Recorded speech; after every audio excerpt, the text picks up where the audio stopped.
Hello everyone, welcome you all in my YouTube channel. Today in this video we are going to discuss about part 5th of chapter measures of central tendency, median and mode, in which we are going to discuss about partition value.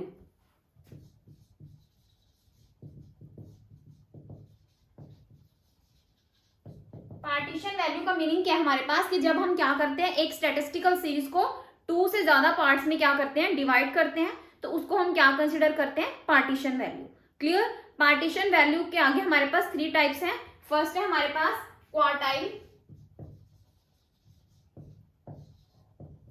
Percentile and decile. तो हमारे पास first है quartile. Quartile का meaning क्या है कि जब हम क्या करते हैं स्टैटिस्टिकल सीरीज को क्या करते हैं 4 पार्ट्स में यानी कि 4 इक्वल पार्ट्स में डिवाइड करते हैं तो उसको हम क्या कंसिडर करते हैं क्वार्टाइल. क्लियर. जो क्वार्टाइल है उसको हम किससे प्रेजेंट करते हैं Q से. क्लियर. यहाँ पे हमारे पास क्या है Q1 यानी कि जिसको हम क्या कंसिडर करते हैं लोअर क्वार्टाइल.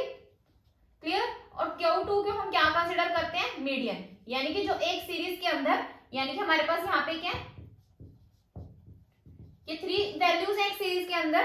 तो ये हमारा क्या है Q1, ये हमारा क्या है मीडियन, ये क्या है हमारा Q3.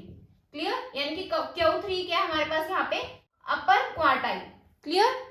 तो अब हम क्या करेंगे Q1 यानी कि अगर हमने क्या करना है एक सीरीज के अंदर से हमने Q1 को फाइंड आउट करना है यानी कि इंडिविजुअल सीरीज और डिस्क्रीट सीरीज के अंदर तो हम क्या करेंगे जो हमारा Q1 है वो किसके इक्वल होएगा n+1 divide by 4th item.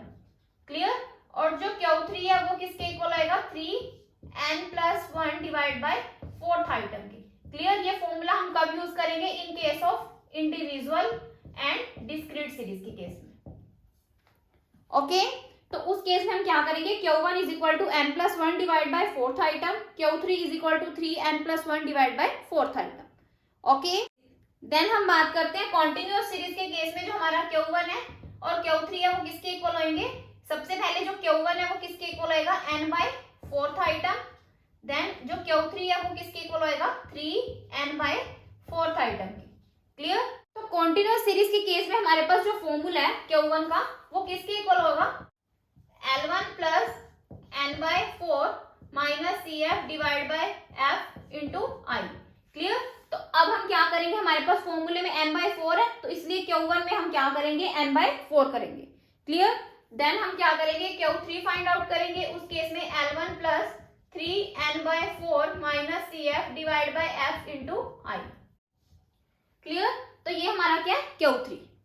Okay. In case of individual and discrete series और कॉन्टिन्यूअस सीरीज के केस में हम जो क्वार्टाइल है उसको इस तरीके से फाइंड आउट करेंगे.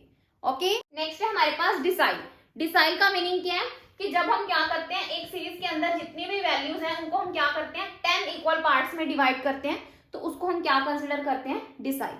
क्लियर. डिसाइल का भी हमारे पास क्या सिंपल सेम केस है. जो डिसाइल है उसको हम किससे प्रेजेंट करते हैं D से यानी कि Q की जगह हम क्या करेंगे यहाँ पे D से इसको शो करेंगे और यहाँ पे D1 फाइंड आउट करेंगे. यहाँ पे जो हमारा D1 है वो क्या है लोअर डिसाइल है और जो D3 है वो क्या है अपर डिसाइल. तो सेम इसी तरीके से हम क्या करेंगे जो इंडिविजुअल और डिस्क्रीट सीरीज के अंदर हमने क्या करना है डिसाइल कैलकुलेट करना है यानी कि D1 कैलकुलेट करना है, D2 कैलकुलेट करना है, D3 कैलकुलेट करना है एंड सो ऑन जितनी भी हमारे पास टर्म्स हैं. उस केस में हम क्या करेंगे इंडिविजुअल और डिस्क्रीट सीरीज के केस में हम क्या करेंगे यहाँ पे D1 के केस में हम क्या करेंगे इंडिविजुअल और डिस्क्रीट सीरीज के केस में n+1 divide bye 10th item. D2 के केस में हम क्या करेंगे 2n+1 divide by 10th item. Clear. तो इस बेसिस पे हम क्या करेंगे सारी वैल्यूज को कैलकुलेट करेंगे यानी कि अगर हमने यहाँ पे D9 कैलकुलेट करना है तो यहाँ पे क्या आएगा 9, बाकी क्या रहेगा हमारा सेम. हमारे पास जो कॉन्टिन्यूअस सीरीज के केस में हम क्या करेंगे जो D1 अगर हमने कैलकुलेट करना है तो हम यहाँ पे क्या करेंगे n/10th आइटम. अगर हमने D10 कैलकुलेट करना है तो 10n/10th आइटम. क्लियर. सबसे पहले ये कैलकुलेट करेंगे देन हम जो कॉन्टिन्यूअस सीरीज के केस में हम फॉर्मूला यूज करते हैं L1 plus n/10 minus CF divide by F into I.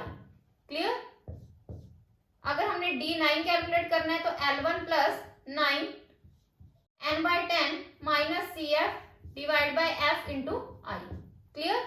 यानी कि अगर हमारे पास यहाँ पे क्वार्टाइल था तो हमने नीचे क्या यूज करना है 4 यूज करना है डिवाइड बाय में. अगर हमारे पास क्या है डिसाइल है तो हमने क्या यूज करना है 10 यूज करना है.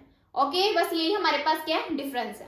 ओके, लास्ट है हमारे पास परसेंटाइल। परसेंटाइल में क्या करते हैं हम, जब एक सीरीज को 100 इक्वल पार्ट्स में क्या करते हैं, डिवाइड करते हैं, तो उसको हम क्या कंसिडर करते हैं, परसेंटाइल। क्लियर? परसेंटाइल को हम किससे शो करते हैं, पी से, क्वार्टाइल को क्यू से, परसेंटाइल को पी से, डिसाइल को डी से। Clear? In case of individual और डिस्क्रीट सीरीज हम क्या करेंगे, जो P1 है, क्लियर, वो किसके इक्वल होएगा, n+1 डिवाइड बाय 100। क्लियर? और जो P2 है वो किसके इक्वल होएगा, 2n+1 डिवाइड बाय 100। इंडिविजुअल और डिस्क्रीट सीरीज के केस में हम क्या करेंगे, जो हमारा P1 है वो किसके इक्वल होएगा, n+1 divide bye 100 item. P अगर 9 कैलकुलेट करना है तो 9 n+1 डिवाइड बाय 100 आइटम। ये हमारा क्या है, इन केस ऑफ इंडिविजुअल और डिस्क्रीट सीरीज। क्लियर? अगर हमने कॉन्टिन्यूअस सीरीज के केस में P1 की वैल्यू, P2 की वैल्यू, P3 की वैल्यू फाइंड आउट करनी है, तो उस केस में हम क्या करेंगे, जो हमारा P1 है वो किसके इक्वल होएगा, L1 plus n/100 minus CF divide by F into I। Clear?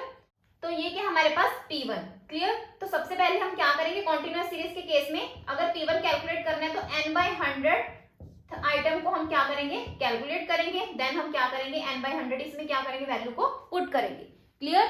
अगर हमने क्या करना है, यहाँ पे P5 कैलकुलेट करना है, तो उस केस में सबसे पहले क्या करेंगे, n/100 यानी कि यहाँ पे क्या आएगा 5 n/100 आइटम। क्लियर? देन हम क्या करेंगे, L1 plus n/100 5 n/100 minus CF divide by F into I। Clear? यानी कि ये क्या हमारे पास P5। ओके, तो ये हमारे पास क्या है, पार्टीशन वैल्यूज हैं, जिसमें हमने डिस्कस किया है quartile, decile and percentile. Okay, in case of individual, discrete और कॉन्टिन्यूअस सीरीज। तो हमने क्या करना है, क्वार्टाइल के केस में जो n है उसको क्या करना है, 4 से डिवाइड करना है। डिसाइल के केस में हमने क्या करना है, n को 10 से डिवाइड करना है। परसेंटाइल के केस में हमने n को 100 से डिवाइड करना है। Clear? So this is the end of part 5th of chapter measures of central tendency, median and mod. अगर आपको मेरी वीडियो पसंद आई हो तो आप मेरी वीडियो को लाइक करें, शेयर करें और सब्सक्राइब करें मेरे चैनल को, ताकि आपको फर्दर अपडेट्स मिलते रहें। Thanks for listening and thank you everyone.